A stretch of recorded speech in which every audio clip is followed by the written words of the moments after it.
সামনে দুজন দাঁড়িয়ে ভিডিও করছিল, তারা ভালো ভিডিও করছিল। আর মাঝখানে যেই দুজন, ওরা আবার ক্যামেরা দেখে হাই করলো, আর মাঝখানে যেই দুজন ছিল মানে উনি, আমরা এপাশ থেকে ওপাশে যেতে গিয়ে দেখি উনি জামা পাল্টে নিয়েছে, মানে একটা জামা পরেছিল, উনি কালো পাঞ্জাবি পরে নিয়েছে, সেও ভিডিও বানাচ্ছিল। আর ওই দূরে দেখতে পাচ্ছেন সে গাছে উঠে নাচ করছিল। তারপর কিছু ফটো শেয়ার করলাম। এটা হলো আমার একটা বান্ধবী, তারপরে এখানে আরও আমরা সবাই মানে ফটো তুলেছিলাম, সেটা শেয়ার করলাম। এটা হলো স্বস্তিকা।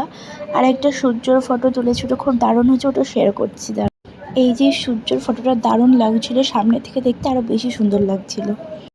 এখানে অনেক কিছু দেখলাম, জামা পাল্টানো, এক জামা পরেছে আবার একটা অন্য জামা পরে নিয়েছে, কালো পাঞ্জাবি। একজন দেখি আবার নানান ধরনের, বলে নেট পাই না, গান চলছে, সে আবার 10 কোটিটা। আর একজন তো নেচেই গেল, ওই এক স্টেপ 100 বার, মানে বারবার সেই একই পোস্টিও করে করে পাগল হয়ে গেল, মানে বিরক্তিকর, ভালো লাগছে না। তারপর আমি বাড়ি আসছিলাম আমরা সবাই, তো সেই সময় একটু ভিডিও করেছিলাম। ভিডিওটা যদি ভালো লাগে সবাই একটু লাইক, কমেন্ট, শেয়ার, সাবস্ক্রাইব করবেন। তো টাটা গাইস, বাই।